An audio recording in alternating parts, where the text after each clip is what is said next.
Hey, I'm back. Alright, stopped at the church here because I'm going to the library. And figured it's a good time so I'm not like burning extra fuel going out of the way because I'm on my way to the library anyway. So, because I want, anytime if I just make a trip somewhere, I try to plan multiple things so I get more value out of the fuel I'm spending. You know, like when I was working, I wasn't as conscious about that stuff. I did ask if they had any gas cards available here today. That was part of one of the things I was coming here to ask for because I'm a little nervous, but well, God will help me somehow. I don't know how exactly yet. But anyway, and I would stop for 3 reasons. That's what I told, as we'll say, the receptionist. I'll have to ask her what you'd like me to refer to her as if I was talking about her in my video. But anyway, we'll say the receptionist. I told her I had 3 reasons to stop in there. I said, gosh, that thing's loud. I forgot. I had to stop for a minute.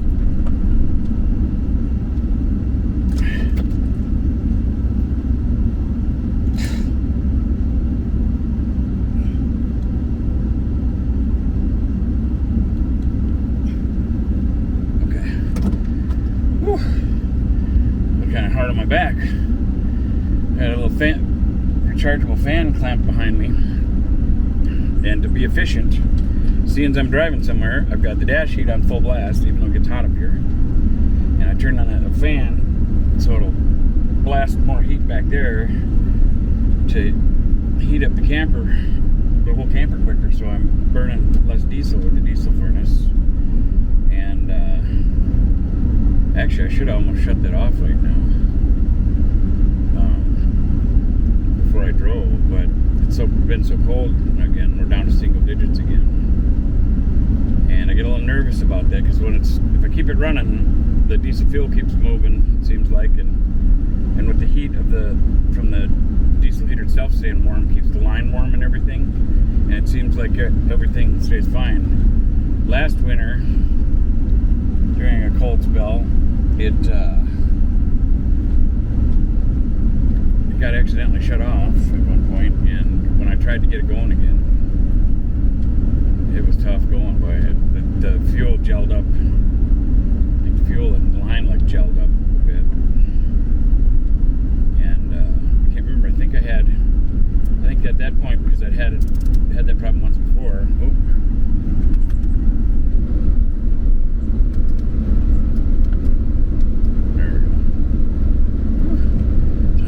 Try to figure out how to get to his washer fluid, because I'm gonna have to put that on the defroster for now. Because this Minnesota winter, you get sloppy roads and it all splatters on your window. And I know my washer fluid reservoir is getting down lower, and I've been trying to use it sparingly because it's important to have if you get splashed with slush, to be able to wipe your window so it ain't all smeared and you can't see. So I need that too.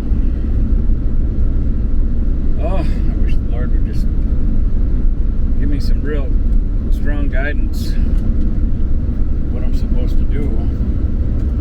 I've been still, even though I feel like I'm going against God, I'm still applying at jobs that I don't exactly feel like it's a job that helps God.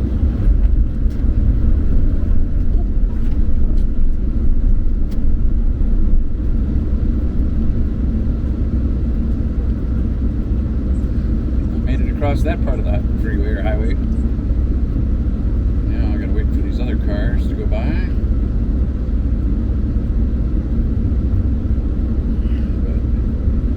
So anyway, back to jobs is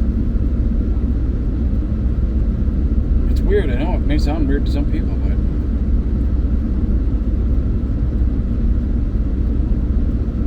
before I left the foundry, I could feel God telling me it was time for me to leave there, and that He wanted me to.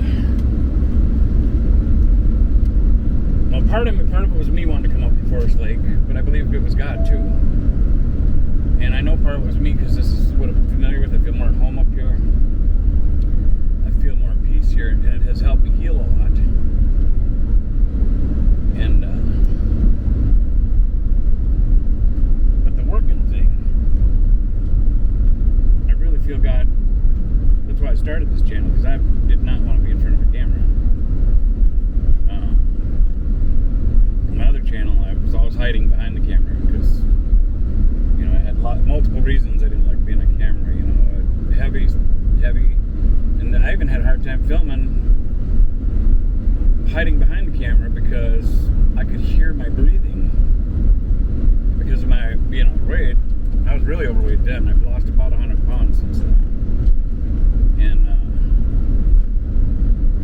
hear me sounding like a slee stack from The Land of the Lost, which is an old series, sci-fi kind of series that used to be on TV. And the slee stacks would be like, or Darth Vader from Star Wars. It's kind of like his breathing too a little bit. And it just made me very self-conscious, you know, that just in my breathing I could hear how fat I was.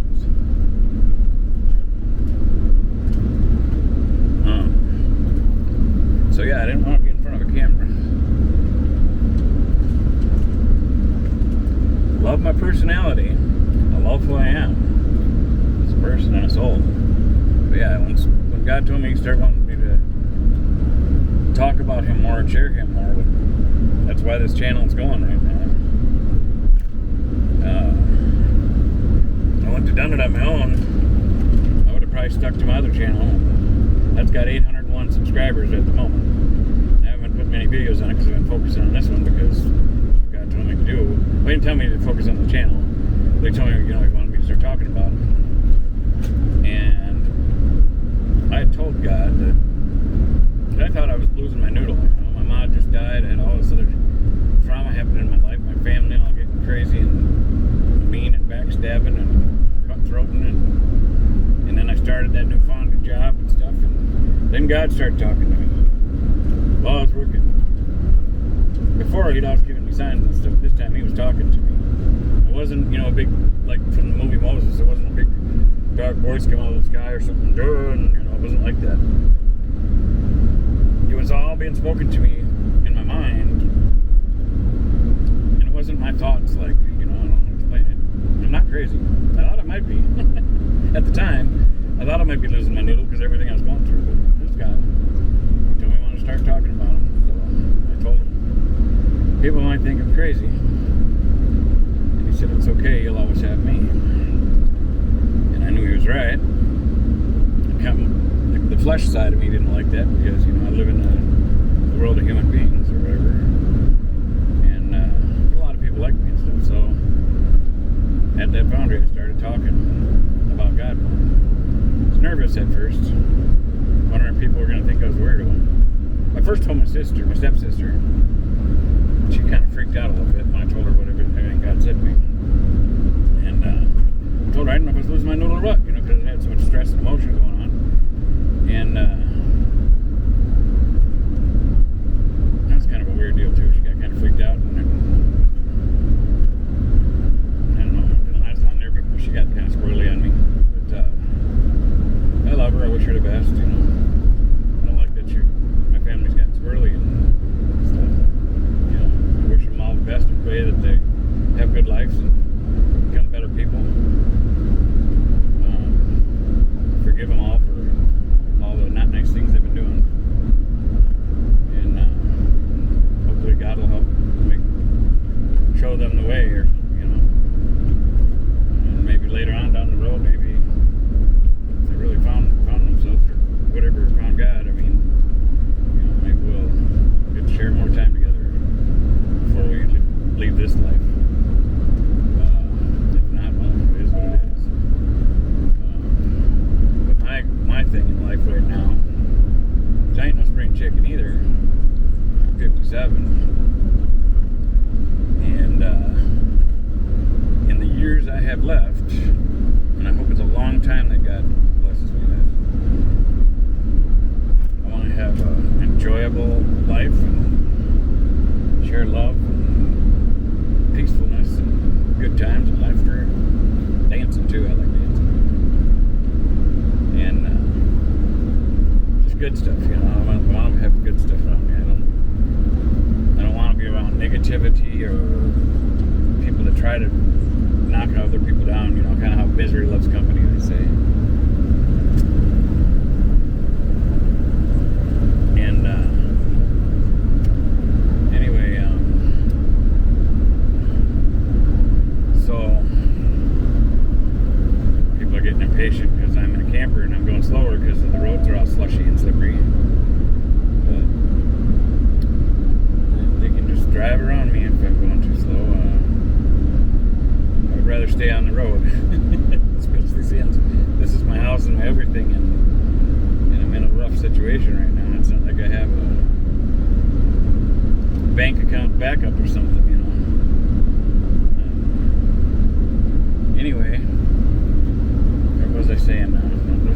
out there, and there it goes. Oh, come on back here.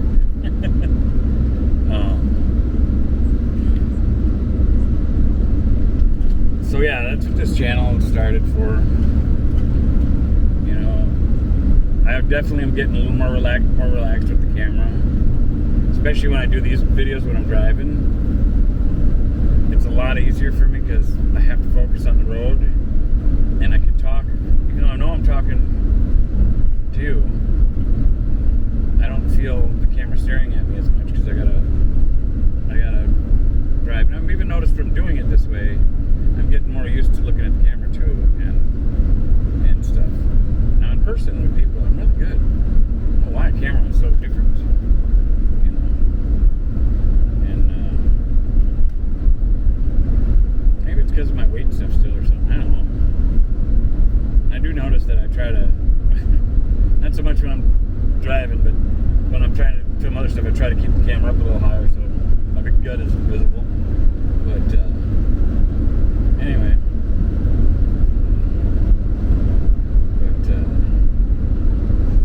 maybe I'll get that all trimmed down and in better shape. I keep praying for the Lord to keep healing me more and making me stronger. And I know that if I lose my stomach and stuff, if I get it trimmed down, I'd be healthier for way less weight I'm carrying around. I notice, you know, when my weight, and I think since I've quit got fired from the foundry or whatever, I think that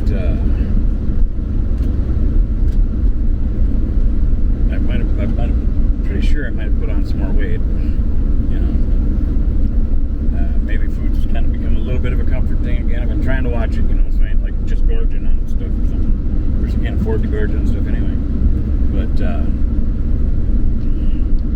think I've put on a few pounds because I'm not as active. Plus, because it's winter. You know, at least during the spring or summer or whatever, summer into fall, I would get out more and walk around more. I started to go to the beach and swim in the lake, which I hadn't done for quite a while. Quite a few years since I swam in the lake, and that was kind of fun. And socializing with all the people at the beach and stuff, that was fun. And to really make it a point to be socially interactive with everybody I meet on the street in a real positive way. I always share smiles with them. So even if it's just in passing, I make so many people smile each day, which makes me feel good. I like that because I like when somebody can look at me and because I'm smiling, they smile back. It's nice. And then I'll say hello or I'll make a joke or something, and to hear them giggle or laugh, and I'd never met them before. That's nice. I know that I put something good into their day, which I hope they carry with them, you know, because then that spreads, you know, just like planting a tree or flowers or whatever, you know, it's all part of God's design. So if we want to promote God's growth and design, well, I don't see God being negative in any way, you know, other than to evil, you know. Evil or sin, or however you want to word it or say it or put it.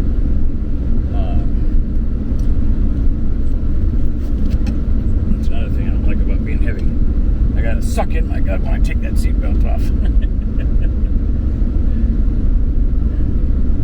I'm gonna get a little quieter here because I'm gonna try to back into the spot over here.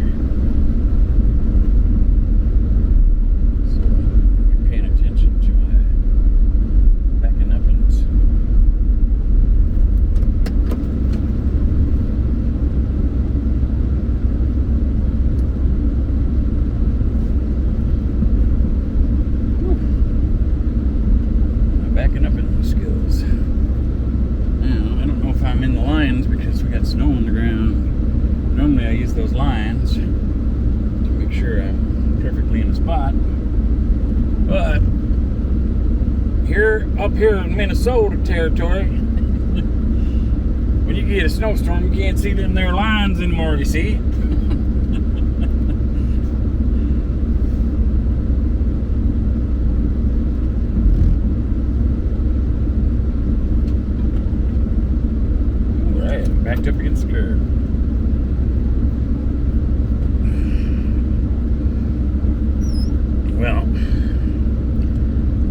much as I would like to keep this running and keep a charge going on the batteries, I can't do that because I'm getting real close to a quarter of a tank. Oh, what did I do that for?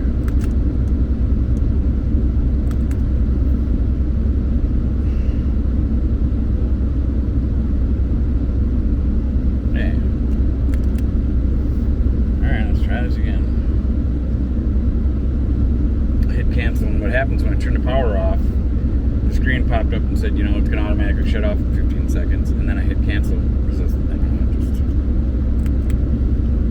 got a few things on my mind right now. There we go. Do not cancel there. Keep that hand away.